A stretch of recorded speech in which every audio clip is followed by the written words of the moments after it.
Vous écoutez Culture Média sur Europe 1 et à 9h30 pile, c'est l'heure du journal des médias de Julien Pichenet. Et on commence avec la réponse de l'AFP après les reproches formulés par plusieurs personnalités politiques de droite. Cette polémique a commencé à prendre de l'ampleur en fin de semaine dernière. Plusieurs élus de droite et d'extrême droite ne comprennent pas pourquoi l'agence France-Presse n'appose pas le qualificatif de terroriste au Hamas lorsqu'elle évoque le mouvement palestinien.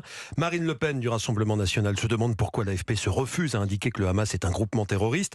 Ça suffit maintenant, le Hamas est une organisation terroriste, pas un mouvement palestinien, s'est exclamé de son côté l'ancien secrétaire d'État et macroniste Benjamin Griveaux. Que répond l'AFP à ces accusations ?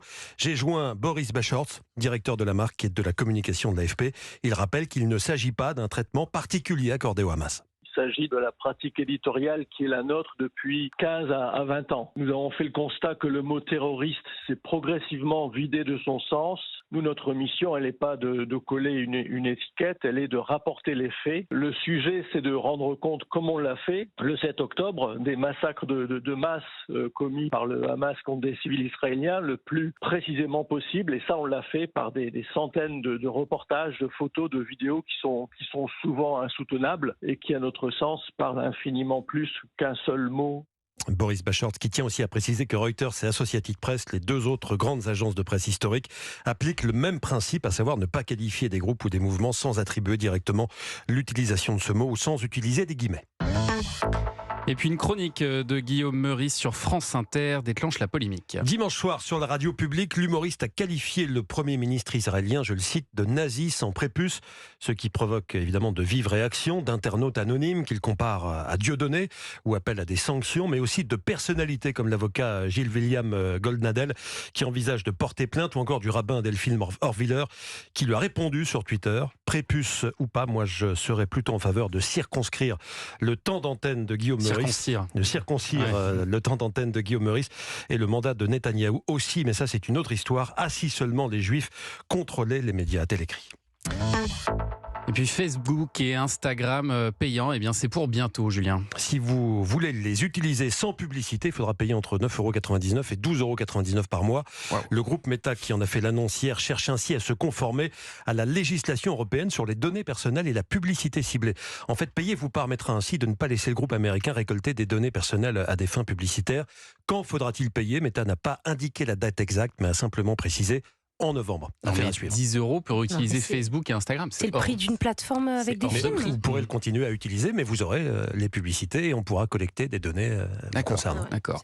Le groupe Altis, propriétaire d'RMC et de BFM TV, porte plainte pour diffamation contre l'un de ses anciens employés vedettes, Jean-Jacques Bourdin. Après les propos tenus par l'ancien animateur des matinales du groupe Dimanche, du groupe Altis dans ses médiatiques, Jean-Jacques Bourdin avait assuré que de nombreux journalistes phares de BFM TV voulaient quitter l'antenne à cause de Marc-Olivier Fogiel, le directeur général de BFM TV, avec qui Jean-Jacques Bourdin a signalé qu'il ne pouvait plus travailler. Celui-ci s'immisce en trop, selon lui, dans son travail.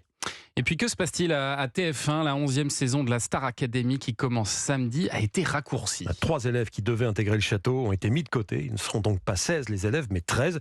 L'émission elle a été rabotée de 13 à 11 semaines. TF1 a dû sacrément revoir ses plans à seulement quelques jours du coup d'envoi. C'est ce timing qui pose question, visiblement pour des raisons budgétaires. C'est ce qu'a confié en tout cas hier l'un des 3 candidats restés sur le carreau à nos confrères de Sud Radio. Les raisons qui m'ont été évoquées, dit-il, sont la défaite de l'équipe de France en rugby, qui aurait fait perdre beaucoup d'argent à TF1, l'arrivée prochaine d'une autre grosse émission, en l'occurrence Secret Story, et je continue de citer ce candidat malheureux, le contexte politique en Israël et en Palestine qui réduirait les recettes publicitaires pour les diffuseurs. On sera avec Jean-Louis Blot et Mathieu Verne qui nous en diront sans doute plus vendredi, seront nos invités dans la première partie de Culture Média à la veille du lancement de cette nouvelle saison. Et puis un documentaire sur l'un des grands auteurs-compositeurs de la chanson française est diffusé ce soir sur C8. Petit jeu, savez-vous à qui doit-on cette chanson ?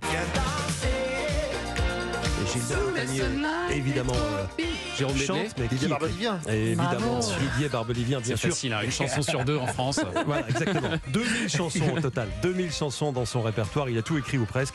Si vous voulez connaître l'histoire incroyable de cette chanson et des autres tubes que l'on doit à Didier Barbelivien, rendez-vous ce soir à 21h20 sur C8. Dans Tant qu'il y aura des chansons, nous avons joint l'un des réalisateurs, David Jaoui. Oui, ce qui était intéressant, c'est que pour la première fois, en fait, Didier Barbelivien a accepté de se confier dans un documentaire qui lui est entièrement consacré. Donc c'est vrai que c'est aussi l'occasion pour lui de nous raconter, de nous faire revivre l'histoire de ses plus grands tubes, de revenir sur toutes ses rencontres artistiques. En fait, c'est une énorme carrière bourrée de tubes et l'idée, c'était effectivement de passer une soirée en se détendant et en replongeant dans tous ces tubes que Didier a écrits. Et Didier Barbelivien ne sera pas seul à parler dans ce documentaire. Il sera entouré de Nicolas Sarkozy, Carla Bruni, Claude Lelouch, Julien Clerc ou encore Slimane. Et Didier Barbelivien que vous retrouvez tous les dimanches sur Europe 1 de 13h à 14h.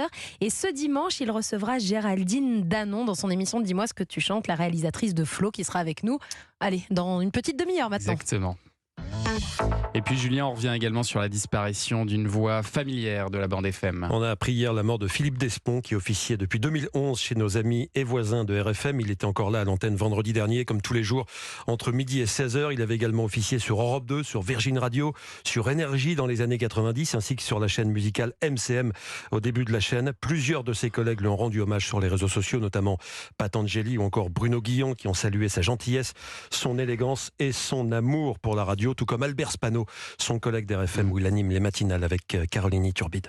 Il aimait les choses bien faites, il aimait faire des belles intros, il aimait communiquer sa passion de l'après-midi, sa passion de la musique, sa passion des jolis cadeaux. Il aimait parler clairement parce qu'aujourd'hui, les animateurs de flux, on sait comment ça se passe, c'est une fin de disque, on parle et puis derrière, il y a de la pub. Donc, il savait comment faire pour que les gens restent là parce qu'il arrivait à transmettre sa passion pour la radio, sa passion pour la musique. C'était pas de la nonchalance, mais avec Philou, voilà, il y avait cette tranquillité.